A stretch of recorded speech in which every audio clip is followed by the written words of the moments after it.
Bueno, muy formalmente quisiera darle la bienvenida a todos y todas a este panel sobre la importancia de los ecosistemas transfronterizos y socioecológicos. Y también en esta sesión vamos a hablar sobre el cambio climático, la salud y la resiliencia en la justicia social a nivel comunitario. Entonces, bienvenidos todos y todas. Tenemos un panel excelente y presentadores excelentes en esta sesión. Y vamos a empezar por la doctora Solange Bonilla, que es una especialista en economía ambiental, cambio climático y gestión de recursos naturales, con una experiencia de más de 25 años en el sector público, académico y privado. Tiene una licenciatura en Administración de Empresas, maestría en Socioeconomía Ambiental y doctorado en Recursos Naturales y Ambiente y Gestión Territorial y Cambio Climático. Áreas principales de trabajo en investigación son servicios ecosistémicos y sus vínculos con el bienestar humano, valoración económica de bienes y servicios ambientales, análisis de externalidades ambientales, instrumentos económicos, entre otros. En estos momentos, la doctora Bonillas es la directora de planificación del Ministerio de Medio Ambiente y Recursos Naturales de la República Dominicana. También tenemos en estos momentos con nosotros como un panelista y presentador al doctor Víctor Gómez Valenzuela, que es el vicerrector de investigación y de relaciones institucionales en el Instituto Tecnológico de Santo Domingo. El doctor Víctor Valenzuela tiene un PhD en economía de la Universidad Autónoma de Madrid y una maestría en artes y estudios sociales y ciencia y tecnología de la Universidad de Maastricht. Entonces, también el doctor Víctor Gómez es muy reconocido en el país, fue el viceministro de Ciencia y Tecnología de la República Dominicana del Ministerio de Ciencia y Educación Superior, Ciencia y Tecnología, y tiene mucha experiencia en economía ambiental y en la valoración de los recursos naturales. Finalmente también tenemos con nosotros a Laura Rate, y Laura Rate es la directora ejecutiva de la Fundación Plenitud, una de las organizaciones no gubernamentales más importantes y relevantes en cuestiones de cambio climático en la República Dominicana. Tiene su expertise en desarrollo sostenible, medio ambiente y cambio climático. Y se enfoca mucho en la parte de la resiliencia de los sistemas socioecológicos desde una perspectiva transdisciplinaria. Laura Rate también ha participado en muchos de los trabajos que tenemos en el país sobre cambio climático de la NDC, el Plan Nacional de Adaptación, el Plan Nacional de Adaptación para el Sector Agricultura y entre otros. Entonces, ahora que ya tenemos y hemos hablado de todos nuestros panelistas, vamos a empezar primero con la parte del panel, donde vamos a hablar de la importancia de los ecosistemas transfronterizos y socioecológicos. Para esta parte estaremos interactuando la doctora Sol Bonilla y el doctor Víctor Gómez, y luego pasaremos a la parte del cambio climático, la salud y la resiliencia en la justicia social a nivel comunitario. Entonces, cuando hablamos de la importancia de los ecosistemas transfronterizos y socioecológicos, nosotros vamos a estar hablando específicamente de un proyecto que tenemos, un proyecto que se llama Análisis de Servicios Ecosistémicos Transfronterizos, la situación de la española y los desafíos del desarrollo sostenible. Este proyecto lo iniciamos en el 2016 y se enfoca en el área del Parque Nacional Nalga de Maco, localizado en la frontera norte entre Haití y la República Dominicana. Es un proyecto con financiamiento del Fondo de Ciencia y Tecnología, que es administrado por el Ministerio de Educación Superior, Ciencia y Tecnología. Este ministerio y este fondo está ayudando y promoviendo la ciencia y la tecnología en el país, apoyándonos a nosotros los investigadores con financiamiento para poder realizar este tipo de estudios. Y quisiera empezar preguntándole a los panelistas, cuando este proyecto que tenemos en la frontera, del cual yo también formo parte, estoy muy orgullosa de serlo, ¿podrían hablarnos un poquito de qué se trata y cuáles son los objetivos? Si me permites, para comenzar este punto, con la anuencia de mis colegas, en Adelante. el año 2015, junto precisamente con mi colega Solange Bonilla, y con otros colegas, el doctor Francisco Alpizar de Wageningen, en Países Bajos, en ese momento en el CATIE, hicimos la primera valoración económica del Sistema Nacional de Áreas Protegidas. Con cuánto contribuyen al PIB en servicios ecosistémicos los ecosistemas protegidos de la República Dominicana, con resultados sumamente interesantes y estimando la contribución global de los servicios ecosistémicos en ese momento en torno al 4.5% del PIB. Evidentemente con las limitaciones que tiene una estimación de ese tipo en el contexto de asimetrías de información que, como todos sabemos, existe en República Dominicana. Se sustentó en un menú de técnicas muy sofisticadas de análisis econométrico. Concretamente usamos valoración contingente, utilizamos en algunos casos precios sustitutos y se hizo una aproximación bastante robusta de la que han surgido 2 libros ya publicados, artículos académicos, etcétera. Un punto que no cubrimos en ese estudio por el scope, evidentemente, ese fue un proyecto en ese momento financiado por el Global Environmental Facility del Banco Mundial, el Programa de las Naciones Unidas para el Desarrollo, con auspicio del gobierno dominicano, y el scope era básicamente la valoración del constructo áreas protegidas como sistema.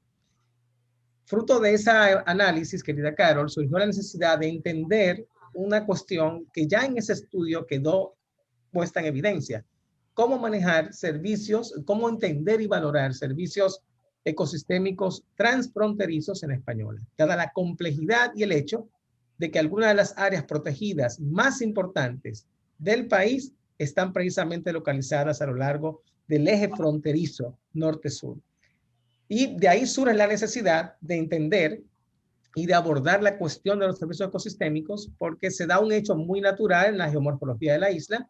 El principal productor de aguas para la República de Haití es la República Dominicana, en el Parque Nacional Nalga de Maco. Ahí nace el Artibonito, que es la principal cuenca hidrográfica del lado haitiano. Entonces, del lado de la española se proveen servicios ecosistémicos importantes, la cortante de aguas en la frontera, todas las cortantes de agua fluyen este-oeste, no fluyen a la inversa. Todo el flujo migratorio importante de especies se da también en dirección este-oeste, salvo las migraciones que vienen de Norteamérica, y hay toda una cantidad importante de servicios ecosistémicos que nacen del lado dominicano, pero que son cosechados en la hermana República de Haití. ¿Cómo entender esto? En un contexto donde tenemos bienes públicos ecosistémicos, el enfoque de bienes públicos globales, el enfoque de bienes públicos locales, y cómo entender estas interacciones más allá de la simple intuición que ya nos apuntaba el primer estudio de valoración económica de las áreas protegidas dominicanas. De manera que este es el germen, este es el génesis, y de ahí surge la necesidad de entender mejor estas interacciones. Perfecto. Y no sé si Sol quiere agregar algo. Sí, buenos días a todos. Gracias por la invitación. Desde ese punto de vista, como ha explicado muy bien Víctor, hemos presentado esta propuesta de investigación para establecer, digamos, generar esta base de conocimiento de los ecosistemas protegidos fronterizos, transfronterizos. Ustedes saben que nuestra frontera con Haití está ubicada precisamente en la zona más ancha de la isla y tenemos 3 cuencas hídricas que hacen una frontera natural. Y estas cuencas tienen una interacción muy importante para los medios de vida de esas comunidades que están en zonas muy pobres casi siempre a lo largo de toda la frontera. Pero en el caso del Artibonito, como bien explicaba Víctor, es una cuenca sumamente estratégica para la isla, es muy importante para Haití en términos de sistemas de riego para todo el plato central, la zona productiva más importante de Haití, el tema del agua potable y generación de hidroelectricidad. Y entonces la conservación de estos ecosistemas es, digamos, políticamente estratégica para la gobernabilidad de estos temas, de toda la interacción y de la importancia de la visibilización de los recursos naturales. y los servicios que prestan estos ecosistemas. Entonces, esta propuesta viene a generar esta base de conocimiento, esta información necesaria para ajustar estas políticas públicas del lado de nuestro país, cómo vamos a abordar esta conservación, esta gestión de los recursos e importantizar ese valor económico que no se ve, que no se percibe normalmente. Los bienes públicos, recursos comunes son usualmente fallas de mercado, donde no podemos tener estos precios de mercado, estos valores económicos visibles. ¿Cómo visibilizar eso para poder tener información para el ordenamiento territorial, para la conservación de estos ecosistemas, que es la base del desarrollo sostenible, lo que queremos lograr, ¿verdad? Entonces, durante toda la gestión de este proyecto hemos estado trabajando con ese enfoque. Hemos hecho análisis con involucrados sobre los servicios de los ecosistemas. Hemos estado trabajando con levantar información sobre los medios de vida de las comunidades que están en el entorno del parque, de este parque Nalga de Maco, que es uno de los parques del Sistema Nacional de Áreas Protegidas y donde nace la cuenca del Articonito. Hemos estado viendo un poco el tema de cuál es el estado del cambio de uso del suelo de estos ecosistemas, y también estamos haciendo un nacional de valoración económica utilizando un método que es valoración contingente para tener entonces toda esta información y poder plantearnos algunos escenarios de análisis de políticas públicas en relación con esto, que esperamos sean muy útiles para poder abordar estas estrategias de conservación transfronterizas y esta importancia de la conservación del capital natural en zonas como esta en nuestros países. No solamente la República Dominicana tiene fronteras con estas características, esperamos que estos resultados también ayuden a analizar un poco, tener esa visión de paisaje que necesariamente necesitamos para las políticas públicas en estos tiempos. Víctor, no sé si quieres agregar algo. Muchas gracias a los dos. Respecto. Muchas gracias a los dos. Yo diría que antes de seguir, yo creo que sería importante para que todos los oyentes también sepan que nos echemos dos pasitos para atrás y hablemos un poquito de qué hablamos, qué significan, qué son los ecosistemas y qué hablamos cuando decimos servicios ecosistémicos, ¿no? Porque estamos hablando del enfoque ecosistémico, servicios ecosistémicos, pero también sabemos que hay otro enfoque que es más en especies, o sea, enfocándonos en las especies per se. Entonces, tal vez ustedes quieren hablar un poquito de qué son los ecosistemas y su importancia como un ecosistema, y también al mismo tiempo qué son los servicios ecosistémicos. Gracias, Carol. Bueno, la verdad que uno asume simetría de información cuando vienen estos eventos. Básicamente los servicios ecosistémicos son los bienes que proveen los ecosistemas, y esencialmente hay 4 tipos de servicios ecosistémicos que se consideran. Están los servicios de provisión, están los servicios culturales, están los servicios de soporte para la vida y están los servicios de regulación. Básicamente, estas son las 4 grandes categorías de servicios ecosistémicos. En el caso de los servicios de provisión, se incluyen acá desde materiales para consumo, alimentos, agua que se obtiene, y normalmente la valoración de este tipo de servicio de provisión implica entender los valores de uso directo y de uso indirecto de los ecosistemas. Entonces, normalmente lo que se hace en estos casos con los servicios de provisión es que se estiman a precios de mercado o con bienes sustitutos de mercado, mediante una función de producción que permita establecer el valor equivalente de mercado. En el caso de los servicios culturales o los servicios de soporte son sumamente interesantes porque son los servicios que soportan a los otros servicios ecosistémicos. Por ejemplo, la polinización es un servicio de soporte que proveen los ecosistemas. El servicio de reproducción de especies, la función de criadero de los ecosistemas, la formación de suelo, por ejemplo, se consideran servicios de soporte. La degradación y asimilación de desechos se consideran servicios de soporte. Y en los servicios de regulación tenemos todo el espectro de servicios climáticos asociado a la calidad del ecosistema. Por ejemplo, la asimilación de gases de efecto invernadero por parte de los ecosistemas, la fijación de carbono secuestrado mediante las plantaciones y el crecimiento de las plantas es un tipo de servicio de regulación, así como, por ejemplo, el control de inundaciones. ¿Cuánta agua pueden soportar los ecosistemas para poder evitar y reducir las inundaciones? Cuando nos encontramos en una situación de degradación de estos servicios ecosistémicos, ya sea por presiones socioeconómicas, antrópicas o de otro tipo, entonces tenemos una crisis de calidad ambiental. Tenemos un problema de calidad ambiental y entender la naturaleza antrópica y socioeconómica de esos impactos es clave para poder actuar. Por ejemplo, los temas de cambio climático tienen un impacto muy directo en los ecosistemas y en su capacidad para proveer los servicios que esperamos de ellos. Lógicamente, hay una discusión acá filosófica interesante, porque en el fondo la propia noción de servicios ecosistémicos es intrínsecamente antropocéntrica.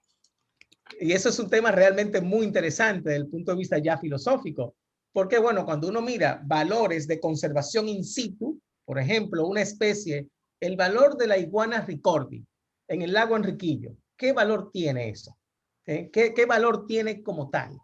Evidentemente eso no lo puedo cuantificar utilizando o aproximando el valor de uso de la especie. Tengo que aprovechar y tengo que aproximarlo con otros tipos de valores que tienen que ver mucho más con valores, por ejemplo, de uso indirecto, el valor de existencia de la especie, el valor de coabsorción de la especie, el valor de la información asociada a la especie en ese ecosistema, la asociación con el turismo, por ejemplo, que eso es lo que hacemos muchísimo, la función de producción asociada a turismo, y todos estos valores permiten configurar la importancia de los servicios ecosistémicos como vectores de bienestar.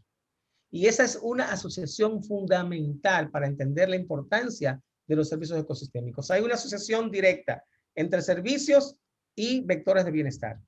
Salud, satisfacción de necesidades básicas, sentido de pertenencia, y podemos utilizar métodos que permiten cuantificar de forma directa la relación entre servicios e indicadores y determinantes del bienestar. De manera que aquí hay una lógica sumamente interesante que asocia la calidad de los ecosistemas con los factores sociales, económicos y humanos en torno a la interacción con estos servicios y estos componentes vivos de los ecosistemas. Esta es una tendencia de investigación muy actual, muy robusta. Todo lo que tiene que ver con sistemas de vida sostenibles, por ejemplo, en entornos rurales, en Europa tienen años haciendo, por ejemplo, yo hago una pregunta tonta. ¿Cuánto vale para los dominicanos el paisaje de la campiña cibaeña? Cuando uno se desplaza hacia el Cibao y mira la campiña en su esplendor, ¿cuánto vale ese paisaje? ¿Cuánto vale el view, el landscape que tengo aquí delante? ¿Cuánto estoy dispuesto a pagar para preservar ese landscape? ¿Y qué valor tiene asociado a mi función de bienestar individual y social? Y eso es lo que intentamos hacer en Economía de Recursos Naturales, entender estas interacciones, dimensionarlas en términos sociales y económicos y utilizarlas como instrumentos para la planificación, ordenamiento del territorio y políticas públicas afines. No sé si eso responde un poco la inquietud, querida Caro, pero gracias por la pregunta. Excelente. Y yo creo que ya que estamos hablando del tema de valoración económica, tenemos una idea ya, y yo sé que tenemos trabajando un tiempito ya en el proyecto, y es un punto muy importante, de cómo estos ecosistemas están siendo valorados por las comunidades de la zona. No sé si Sol quiere empezar esta vez. Bueno, sí, nosotros hemos estado trabajando con líneas de vida y unas encuestas sobre los sistemas productivos de las comunidades que están tanto dentro del parque como en la zona de amortiguamiento. Realmente los resultados que tenemos indican que hay una asociación de la vida de ellos relacionada con el parque, en el sentido de que tienen sus medios de vida, agricultura sobre todo, digamos, asociados al uso de la tierra en el parque y en la zona de amortiguamiento del parque.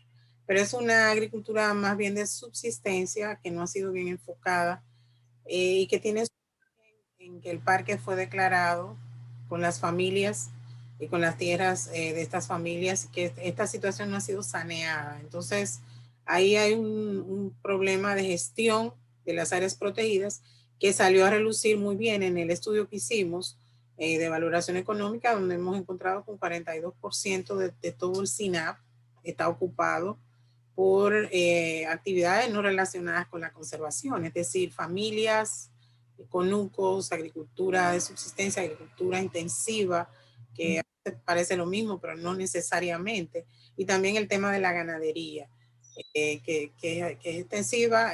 Las áreas protegidas, muchos de los parques, sobre todo nacionales, han sido declarados sin tomar en cuenta o sin resolver este conflicto, que es un conflicto que también lesiona la visión de la gente sobre las áreas protegidas, en el sentido de que no ven los beneficios que desde un punto de vista global tiene la conservación de estas áreas que proveen estos servicios, estos beneficios a toda la sociedad y en muchos casos a todo el mundo, por el tema de que hay servicios ecosistémicos globales, como bien dijo Víctor, el tema de la fijación de carbono, el secuestro de carbono.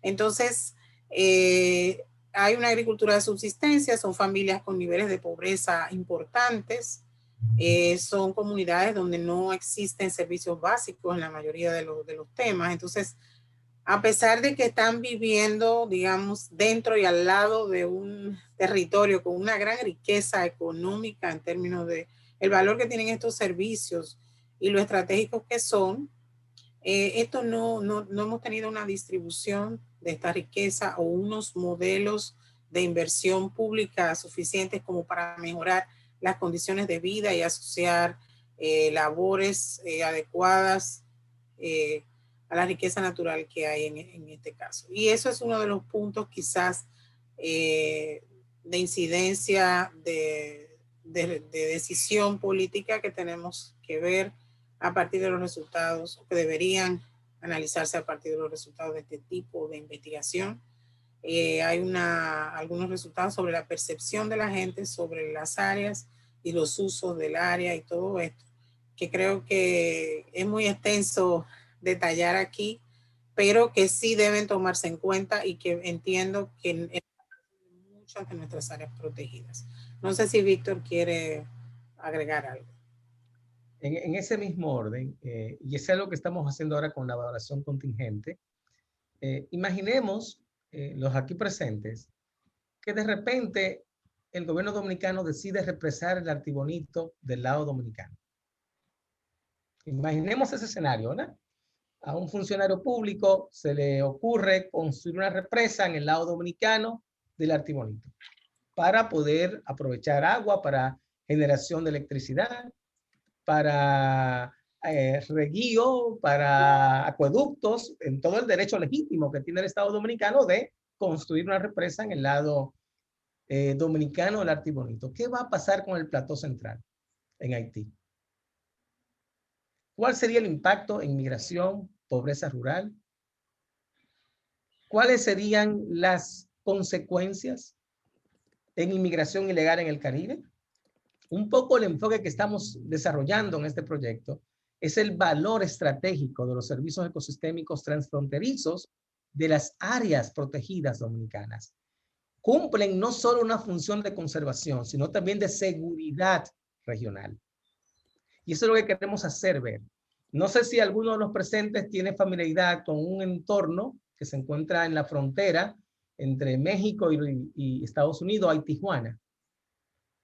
Tijuana es un emplazamiento en la frontera de Tijuana con Estados Unidos, donde viven hermanos haitianos y haitianas que han hecho el recorrido ilegal desde toda Mesoamérica y Centroamérica hasta llegar a la frontera con los Estados Unidos. Hablamos básicamente de migrantes climáticos afectados por sequías prolongadas y gente impactada por el deterioro de los ecosistemas en los que ya viven. Imagínense que de repente a alguien se le ocurre represar el artibonito. 2/3 de toda la producción de alimento en Haití actualmente dependen de la cuenca del artibonito. ¿Qué pasaría? ¿Cuál sería el escenario económico, demográfico, político que algo como eso puede tener? En la base de esa discusión están los servicios ecosistémicos y está el manejo de políticas públicas que permitan entender en un contexto más global y regional el valor de estos servicios transfronterizos en la española de forma muy concreta y específica. El problema de Bauruco, tenemos un problema de agua, seriamente. Hay un problema de gobernanza del agua en la frontera dominico-haitiana, mucho más complejo de lo que suele surgir en los medios de comunicación. Hay crisis de agua en la frontera, en las zonas secas. ¿Cómo manejamos esto en un escenario climático complejo? ¿Y cómo utilizamos las políticas públicas para diseñar intervenciones de base territorial que incorporen la noción de adaptación de estos servicios ecosistémicos para el desarrollo comunitario, para el desarrollo regional? ¿Qué papel debería jugar la cooperación internacional? Si estos son bienes y servicios públicos de valor global y son recursos comunes globales y no solo nacionales, ¿cómo debe involucrarse la cooperación internacional para mitigar los impactos de la degradación de los ecosistemas fronterizos o la española?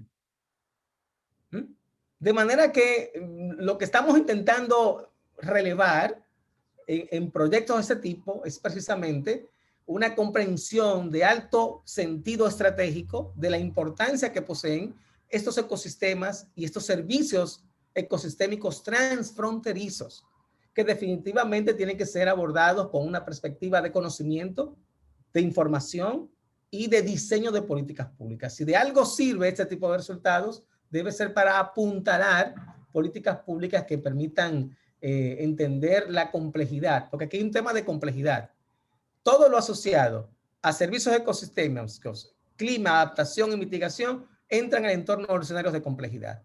Y entender el impacto que tiene la degradación de estos servicios ecosistémicos en la frontera es central para poder construir puentes de colaboración científica, económica y de desarrollo entre los dos países que forman parte de esta isla. De manera que yo creo que hay temas de fondo que tienen que verse en ese adecuado contexto académico, político y de cooperación técnica que nos permita poner los puntos sobre las IES en temas de alto valor estratégico para las presentes y futuras generaciones. Gracias, Víctor y Sol. Yo creo que tuviste un punto muy importante, Víctor, cuando mencionaste el asunto de los refugiados climáticos, que es como se les llama. Y es no solo por el deterioro del medio ambiente, sino por los impactos del cambio climático que están llevando a comunidades de personas a trasladarse de un lado al otro para poder subsistir. Y eso es un punto muy importante. Y también tocaste en por qué la importancia de estos ecosistemas, especialmente para la zona fronteriza. Y pasando ya a la parte de lo que serían las políticas públicas y pasando ya a la parte de gestión, ¿qué consideran ustedes que son los desafíos más grandes que tenemos en los ecosistemas fronterizos, especialmente en el ecosistema donde tenemos el proyecto que es en el Parque de Nalga de Maco? Sol. Yo pienso que uno de los desafíos es las decisiones sobre inversión pública y restauración de ecosistemas que no estamos tomando, pienso que el tema de valoración económica, visibilizar el valor que tienen estos ecosistemas, el valor económico, nos puede dar pistas sobre la eficiencia de la inversión pública cuando se toman decisiones de restauración y de inversión en restauración de ecosistemas, de invertir en el capital natural del país. Nosotros, la República Dominicana, la isla completa, también Haití, dependemos mucho de este capital natural. Nuestros principales recursos económicos, el turismo, la agricultura, el agua, la disponibilidad de agua depende de la conservación de estos recursos. No siempre esa línea se ve. Muchas veces estamos en el corredor de huracanes del Caribe, somos una isla sumamente vulnerable a los efectos del cambio climático. Si vemos los últimos ejemplos de los huracanes que han afectado Centroamérica y los dos que afectaron Puerto Rico, nuestra vecina isla, querida isla de Puerto Rico, hace unos años, y el costo económico que eso ha tenido. Y si analizamos los análisis que ha hecho CEPAL sobre el costo de los huracanes en los últimos años en nuestra zona versus lo que cuesta restaurar un ecosistema, Si lo vemos desde el punto de vista de inversión, es más eficiente invertir en tener estos ecosistemas bien restaurados. Eso va a reducir estos costos en un porcentaje importante. También nos va a asegurar estos medios de vida y la mejora continua del bienestar de las personas que viven de ellos, y nos va a ayudar con el tema de las migraciones. Tenemos una situación de que ya para el 2050 el 70% de las personas van a vivir en las ciudades que están llenas de personas, de vehículos, con una demanda de servicios cada vez más creciente, con islas de calor, con unas situaciones bastante difíciles de manejar. Entonces, la conservación de los ecosistemas, asegurar estos medios de vida de las personas en los territorios rurales, es estratégico para el desarrollo, para el logro de estos ODS y todo esto. Entonces, las políticas públicas deben visibilizar esa estrategia de inversión pública en la restauración y en esto. Y también el tema de la cooperación. ¿Por qué no? Visibilizar que la cooperación también debe ir dirigida a la conservación de los servicios de los ecosistemas. Entiendo también que la sensibilización de nuestros estudiantes, tanto los pequeñitos, como dicen, y nuestros estudiantes de las universidades, también debe tener estos elementos. Ya estamos trabajando con temas, por ejemplo, en el INTEC, en la carrera de Ingeniería Civil en estructura verde, urbanismo y todo esto, porque es importante que los chicos puedan ver las oportunidades, la diferencia y las oportunidades que un profesional que adquiere estos recursos, que puede tener esta visión más compleja, más completa, puede tener, la competitividad que puede tener un país cuando adquiere esto, cuando suma esto. Y las políticas públicas deben estar muy encaminadas a esos nichos de oportunidades, de posibilidades que vayan sumando a la Agenda 2030 de los Objetivos de Desarrollo Sostenible, que recogen muchos de los componentes del bienestar, de las cosas que queremos lograr cuando hablamos de conservación de los servicios de los ecosistemas. La visión de paisaje, entiendo que es la visión en la que todas las estrategias de políticas deben confluir en un territorio para poder lograr este empuje y esta protección territorial. Esta visión de paisaje, de un paisaje humano, donde hay recursos, donde hay cuencas, donde hay personas, donde hay actividades productivas, donde hay actividades recreativas, es lo que debemos ver. O sea, esa confluencia, ese encuentro entre los hacedores de políticas es cada vez más necesario para ser eficientes económicamente y efectivos con los resultados que queremos lograr. Pienso que es una visión integral la que necesitamos para poder avanzar en estos temas. Precisamente como decía Víctor, el tema de la complejidad, también la investigación ve esta complejidad y necesita cada vez más tener elementos sociales, ambientales, económicos, de estrategias, de políticas para poder avanzar en los objetivos que tenemos, que es el desarrollo sostenible, la adaptación al cambio climático, la gestión de riesgos, y que el profesional de hoy, los estudiantes, el ciudadano común, pueda cada vez más entender esto y sumar allí donde esté su casa, vendiendo celulares, lo que sea, sumar a estas estrategias comunes desde sus actividades. De eso se trata. Así que el 2021, después que salgamos del COVID, tenemos que seguir empujando el barco o la carreta o como ustedes quieran llamarle. Excelente, Sol. De mi lado, yo quiero resaltar dos cosas. Primero, la complejidad que ya dijo Sol y que hemos hablado antes. Y esa complejidad se refleja de distintas maneras. Primero, el problema de las protegidas es un problema multinivel, multiescala y multi-stakeholders. Ya ahí está servida el escenario de complejidad. Es un problema multiescala porque tienes actores locales, tienes actores de nivel meso en las provincias y regiones y de nivel macro en el nivel nacional. Y si le sumas a eso actores en el nivel internacional, ya es un problema grande porque hay una presencia importante de la cooperación internacional. De manera que cuando hablamos de áreas protegidas y servicios ecosistémicos, de forma intrínseca, estamos abordando un tema de complejidad. Multinivel, multiescala y multi-stakeholders. En el caso de las áreas protegidas dominicanas, algo que estamos interesando y que para mí será probablemente prioridad en los próximos años, es el tema de cerrar los gaps de financiamiento. A ver, con base en la data disponible, ¿verdad? Porque con la data disponible, actualmente invertimos en torno a $4, poco menos, por hectárea protegida. En torno, poco menos, en promedio $4 es la inversión pública en áreas protegidas. Para llevar, y esa inversión es tan baja que solo permite un escenario mínimo de manejo. Solo permite el manejo mínimo, que haya un guardaparque mal equipado, mal vestido, con poca vigilancia y en muchos casos sin presencia, pero es lo que hay. $4 invertidos por hectáreas protegidas en República Dominicana.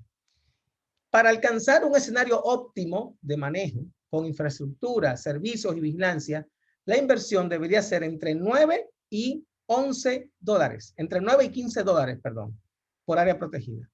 ¿Qué significa eso? Que tenemos un gap de entre 5 y 11 dólares de inversión para un manejo óptimo de las áreas protegidas. En números redondos, eso se traduce en una brecha de entre 6 millones y 15 millones de dólares que se requieren para mejorar la inversión en las áreas protegidas. Ese es un tema mayor desde el punto de vista de la política pública, porque el Estado tiene que entender el retorno de esa inversión, que se puede medir muy fácilmente por los servicios ecosistémicos que proveen ya esos ecosistemas protegidos. De manera que el tema de los CAPs de financiamiento será clave para el futuro, será central para el futuro, y en un paper que sacamos próximamente, precisamente Carol, Sol y quien les habla, estamos precisamente analizando algunos instrumentos de mercado con respecto al CINAP, en un paper que todavía no sale publicado. Estamos en fase de su conclusión, donde estamos escribiendo sobre precisamente el tema de la valoración económica del CINAP y la incorporación de instrumentos de mercado para resolver el otro gran problema de políticas que hay en las áreas protegidas, que es el gran problema, property rights, derechos de propiedad, reconocimiento de los derechos de propiedad. Ese es el otro gran problema que tiene el sistema. Encontramos en el estudio previo que el 42% de 1.200.000 hectáreas protegidas que tiene el país, oigan bien, 1.200.000 hectáreas. Eso es el 25% de la superficie del país. Y de ese 1.200.000, un 42% está degradado. Por un problema de derechos de propiedad. Hay que reconocer eso. Y para resolver ese problema hay que incorporar instrumentos de mercado. Fideicomisos, incentivos a la inversión privada en áreas protegidas, que al mismo tiempo encadenen con la necesidad de redefinir el modelo de desarrollo turístico en República Dominicana, que ya no puede ser solamente el todo incluido. De manera que el tema político asociado a las áreas protegidas es un tema inherentemente complejo y que requeriría un evento, un seminario para poder discutir todo esto de una perspectiva de política económica.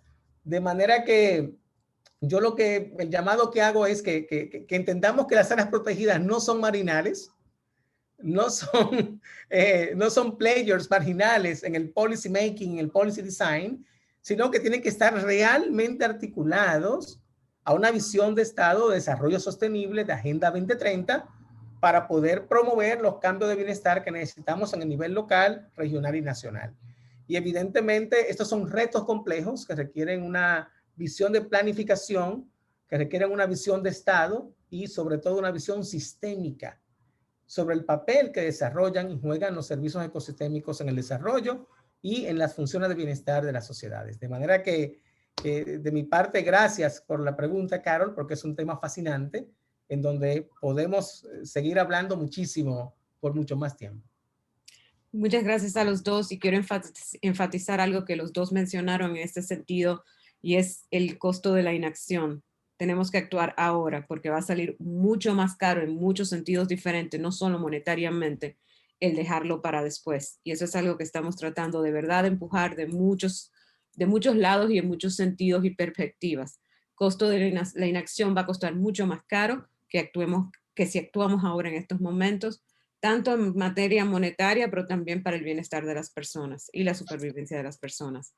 Y finalmente, y antes de pasar a la segunda parte de esta sesión, quisiera hacerles una última pregunta, la cual hemos tocado un poquito, y quiero que se enfoquen así brevemente. ¿Cuáles ustedes consideran serían las principales recomendaciones que tenemos de política para poder conservar estos ecosistemas y estas áreas?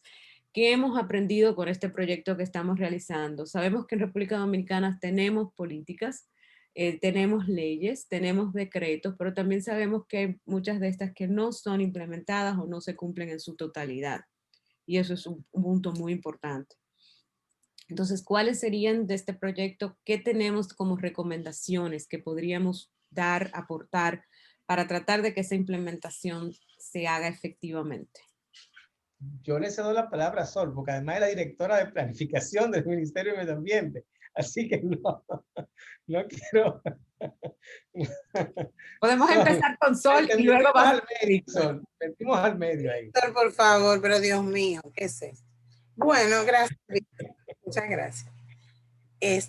Bueno, yo pienso que hay que priorizar. Como habíamos hablado de la complejidad, es importante ir por partes, como Jack el Destriper. O sea, hacer una priorización, perdón por el mal chiste, hacer una priorización de lo que tenemos que hacer. Y yo pienso que el tema de la conservación es importantísimo.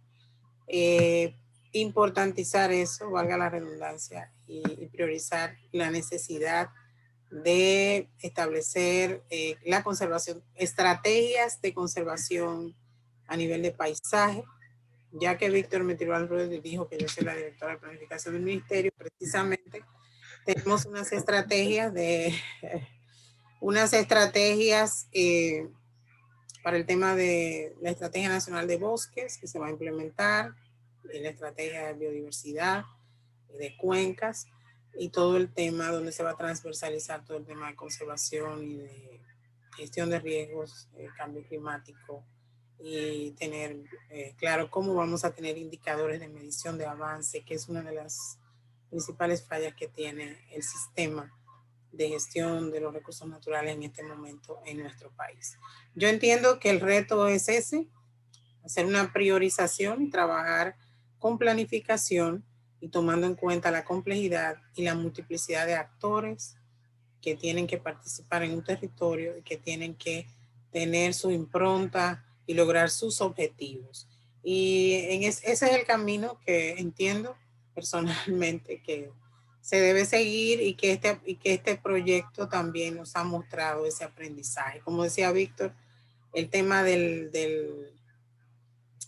derecho de propiedad de las personas, que no ha sido respetado, no hay otra palabra para decir eso, que no ha sido respetado y que debe ser respetado, porque el Estado debe garantizar los derechos de los ciudadanos, y eso es parte de lo que se debe reconocer. Entiendo que las políticas públicas deben ser transversales, deben ser transparentes, deben ser medibles, deben ser propensas de auditoría y veeduría por parte de la población que invierte su dinero voluntaria e involuntariamente en el presupuesto nacional para esto. Y entiendo que el Ministerio de Ambiente, como gestor del capital natural, debe garantizar que la inversión pública en estos temas vaya de acuerdo con las prioridades del país.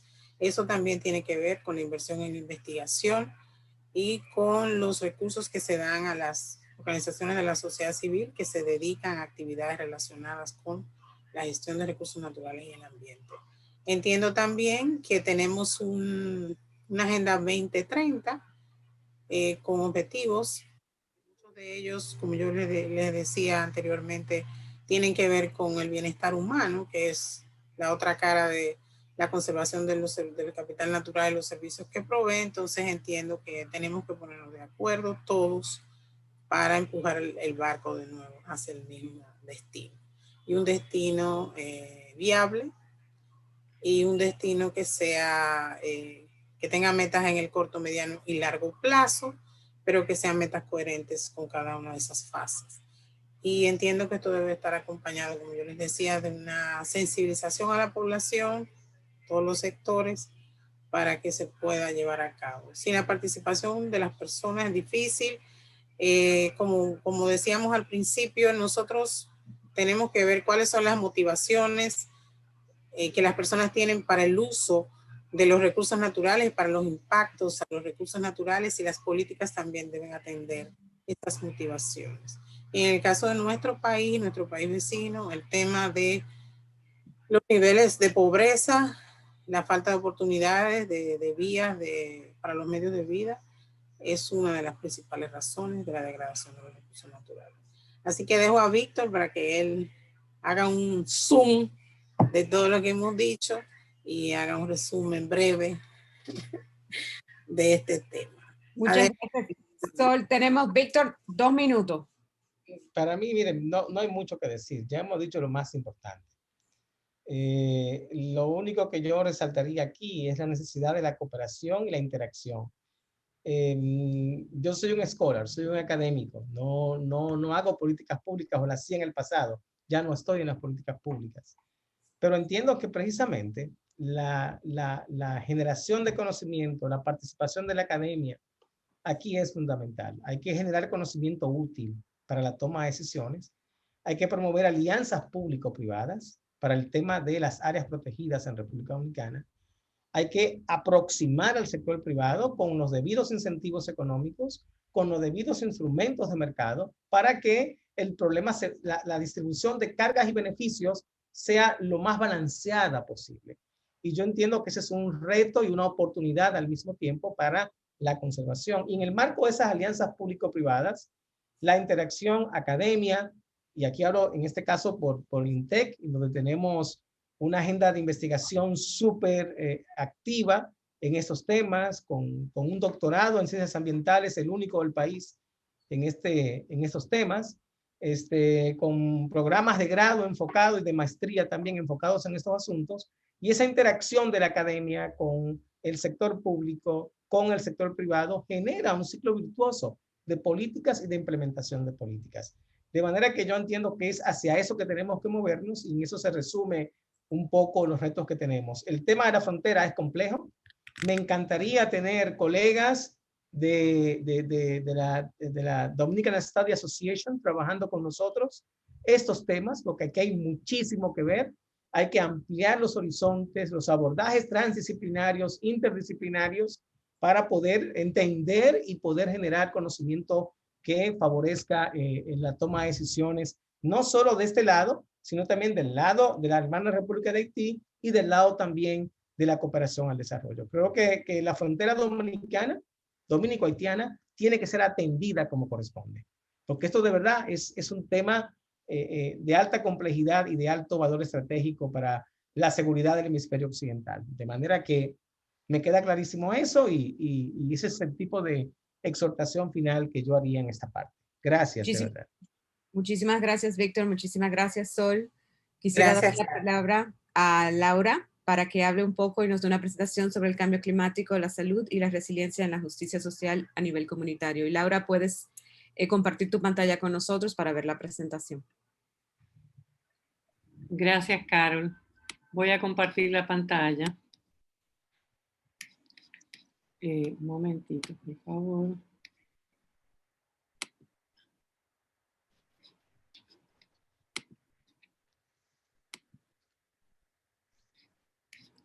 Ok.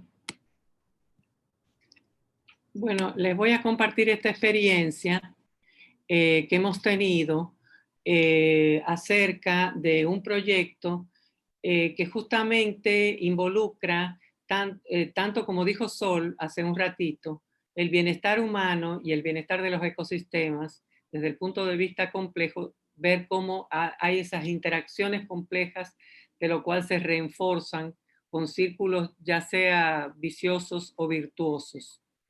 Se llama salud planetaria y resiliencia a nivel comunitario, este estudio que hicimos. Como ustedes saben, la República Dominicana está en la ruta de huracanes.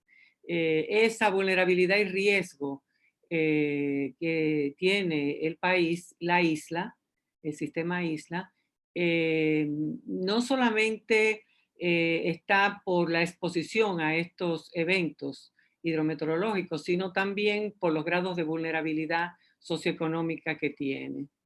La República Dominicana ha sido catalogada como está casi siempre entre el 10 y el 11º lugar de riesgo a nivel global de largo plazo. Pero si sumamos con que nuestra otra parte de la isla, que es Haití, está normalmente en el 2º o 3er lugar, el sistema isla como tal está entre los primeros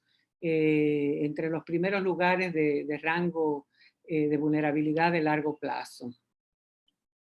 El estudio que hicimos se enfocó en dos ciudades costeras, con situaciones distintas, pero ciertos aspectos que realmente vimos que tenían las mismas problemáticas, Santo Domingo y Las Terrenas, una localizada en el norte y otra localizada en el sur.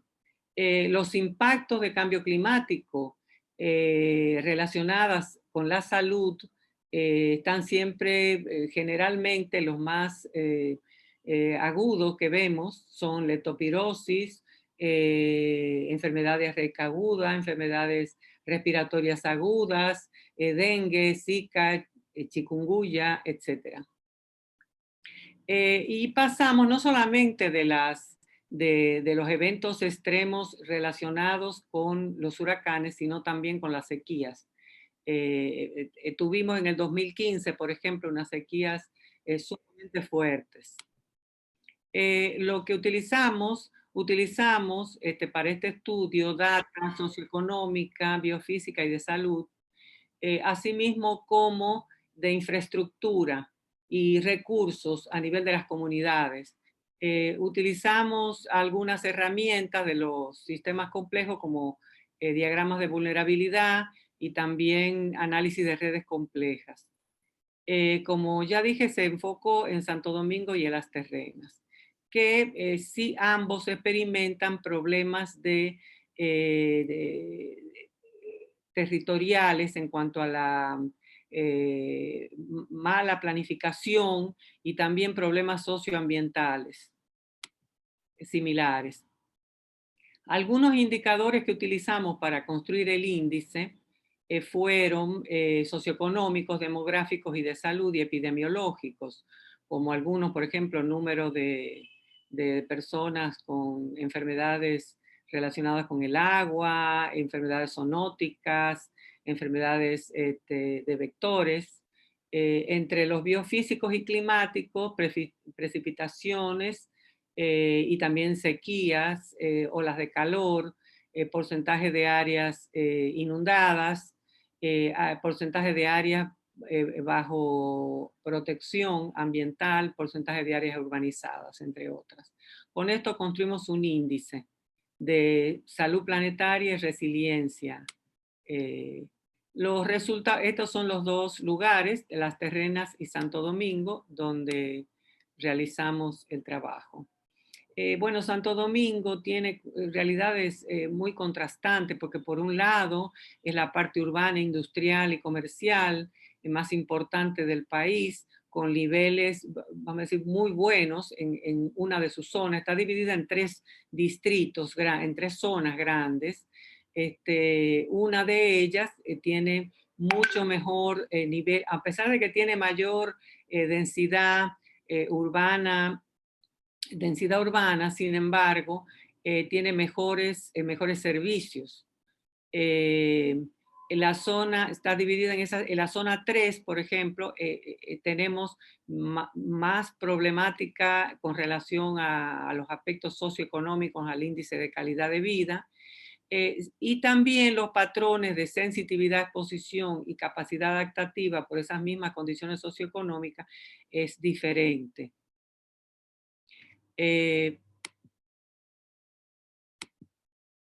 estas son las tres zonas. En la zona 3, donde nos enfocamos bastante, la más poblada, la que tiene menor índice de calidad de vida multidimensional, donde la calidad de la infraestructura, de las casas, es mucho menor.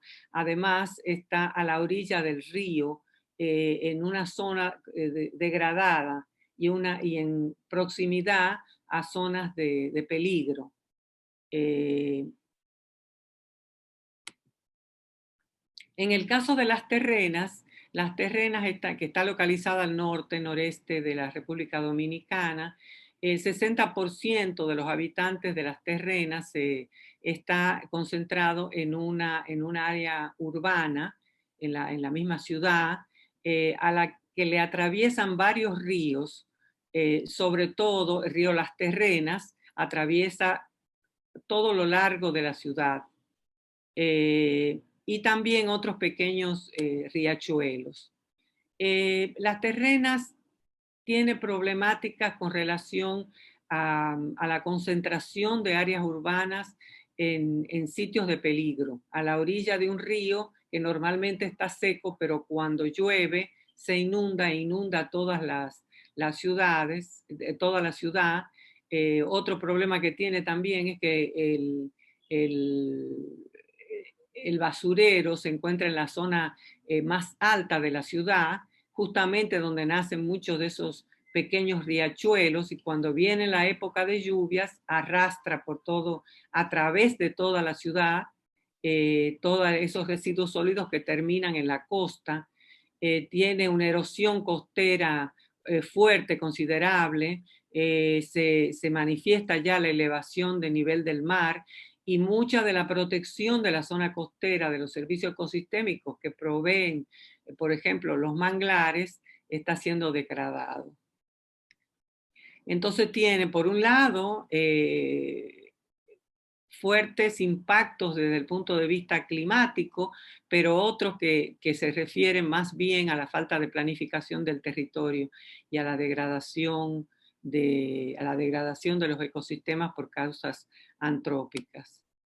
Realizamos una cadena de causalidad compleja a través de un análisis de redes, donde pusimos toda la problemática, las diferentes problemáticas que veíamos y sus interrelaciones, y cómo una reforzaba la otra, y cómo la otra era de una causalidad, y de una de las pequeñas causas que veíamos de una pequeña problemática, cómo esa se amplificaba a través de la red y causaba un problema mayor. Y haciendo este análisis de redes complejas, pudimos ver que los puntos más importantes, o los nodos donde confluía toda la problemática, estaban evidentemente, claro, los problemas de pobreza, ¿no? Y degradación ambiental, pero los principales nodos tenían que ver, por un lado, el ambiente urbano y el agua. Todo confluía, claro, mirándolo desde el punto de vista antropocéntrico, desde la salud de las personas. Pero vemos cómo la salud de los ecosistemas tiene una importancia tan vital en la salud de las personas. Es decir, el nodo y el vínculo más fuerte estaba en la problemática, aunque parece evidente. Sin embargo, es bueno hacer estos ejercicios para reconfirmar con la data lo que intuitivamente sabemos y lo pensamos. El problema del agua es central, y el problema de la degradación del ambiente urbano. Es decir, que esos son los puntos de apalancamiento, que si empezamos resolviendo esos dos puntos, podemos hacer una cadena de efectos positivos en todo lo otro. Entonces, aquí pudimos ver que hay una alta interdependencia entre bienestar humano y los ambientes degradados. Este ambiente degradado, por supuesto, también es una de las causas, como se ha podido investigar, del mismo COVID, porque el COVID es la interferencia de se provocó por la interferencia de las personas dentro de áreas y especies, y se hizo un derrame de ese virus pasando de una especie a otra que causó esta pandemia a nivel mundial. Entonces, los componentes de mayor interacción fueron agua, saneamiento y ambiente urbano, lo cual nos dejó completamente claro de la importancia de invertir en el capital natural para mejorar el bienestar humano. Entonces, incrementar la resiliencia ante los impactos, no solamente del cambio climático, sino también otros impactos que pueden venir, como por ejemplo en este caso del COVID, nos deja algunas ideas que debemos seguir reforzando, un mejor entendimiento entre las conexiones de los sistemas naturales y el sistema de salud, el sistema humano. Vemos cómo el ambiente degradado tiene una fuerza para desestabilizar el sistema ecológico, y el reconocimiento que los beneficios para la salud humana que la conservación de los ambientes naturales nos provee. Gracias. Muchísimas gracias, Laura, por la presentación. Creo que ambas, tanto el panel como la presentación, se enfocaron y dejaron claro la importancia de los recursos naturales, la importancia de los ecosistemas como ecosistemas y el enfoque ecosistémico para el bienestar humano. Como estaba hablando Laura, también hacer un comentario sobre esa importancia con relación, por ejemplo, al COVID, que es una enfermedad zoonótica, y que como tal surgió precisamente de la destrucción del hábitat o de los recursos naturales y de tener una interacción más grande con lo que serían lo que podríamos llamar wildlife, animales salvajes, ¿no? Y debido a esa interacción y debido a esa destrucción de ambiente es que por lo que tenemos ahora un mayor número de enfermedades zoonóticas, como es el caso del COVID, el caso de los SARS, el caso de la Ebola.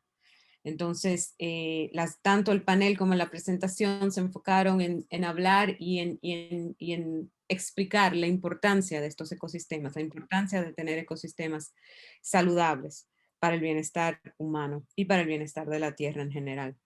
Quisiera ahora abrir para preguntas y respuestas la sesión. Tengo entendido que las preguntas se pueden hacer por el chat, entonces cualquier pregunta, por favor, si me la pueden escribir, para yo entonces hablarla para todos y preguntarle a los panelistas.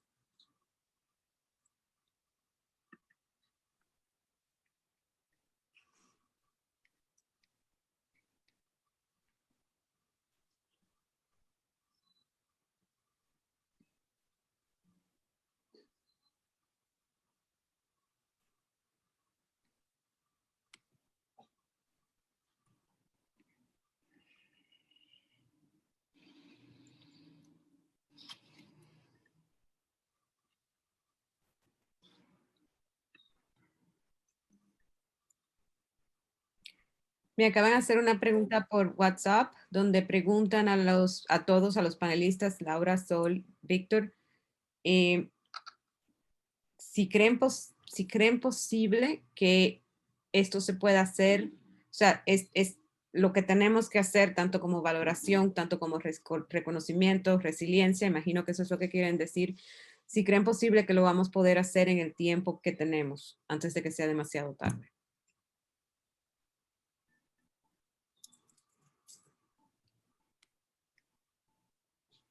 ¿Quién quiere tomar la palabra? Y seamos positivos, por favor. Bueno, yo puedo decir que depende de qué. Hay ciertos puntos de inflexión, los cuales ya han sido sobrepasados. Es decir, que por ejemplo, el caso más crítico, diría yo, que es la pérdida de la biodiversidad. Eso no creo que se pueda revertir. Podemos parar y podemos frenar hasta cierto punto, pero hay puntos de inflexión los cuales ya han sido sobrepasados. Otros probablemente sí. Algunas buenas noticias ha sido, por ejemplo, como hemos visto, en el caso de los clorofluorocarbonos, hidroclorofluorocarbonos, de la atmósfera, cómo hemos podido cambiar la tecnología y hacerlo a nivel global. Es decir, ese fue un esfuerzo global, que una buena noticia, pudimos hacerlo. Con relación al cambio climático, volver creo que no. Creo que también hay puntos de inflexión que ya también hemos sobrepasado, pero sí a través de los esfuerzos colectivos, a través del Acuerdo de París, podríamos llegar a un punto que fuera no para causar una destrucción, vamos a decir, de la humanidad como tal, pero volver anteriormente, vamos a decir, a la era preindustrial, no creo que sea posible. Yo diría que más bien el esfuerzo tiene que tratarse en el de la adaptación, la resiliencia y los esfuerzos a través de la comunidad internacional para que todas estas, los mismos ODS, el Acuerdo de París, tratar de empujar eso para que sea a nivel global, aunque algunos sí podríamos revertirlos, como es el caso del ozono, pero otros creo que ya nos tenemos que enfocar en detener lo que hay hasta ahora.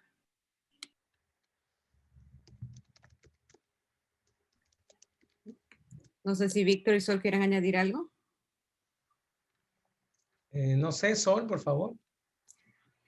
Yo pienso que no podemos, como dice Laura, ya se ha comprobado que hay algunos daños que realmente hay pérdida de biodiversidad importante, pero no podemos centrarnos en eso. Tenemos que tomar acciones para detener que no siga sucediendo y avanzar hacia un futuro resiliente y sostenible. Entonces, aquí aplica lo que habíamos hablado del tema de la complejidad, de quizás ese lema de los ODS, no dejar a nadie atrás, también tenemos que tomarlo nosotros, los que estamos trabajando en diferentes puntos, de que debemos tomar en cuenta, tener acciones integrales, el tema de la complejidad que lleva a la interdisciplinariedad de la investigación y de las acciones, y por lo tanto a políticas integrales. O sea, entiendo que estamos en otra época, estamos en otra era, tenemos unos retos más complejos que tenemos que verlos de esa forma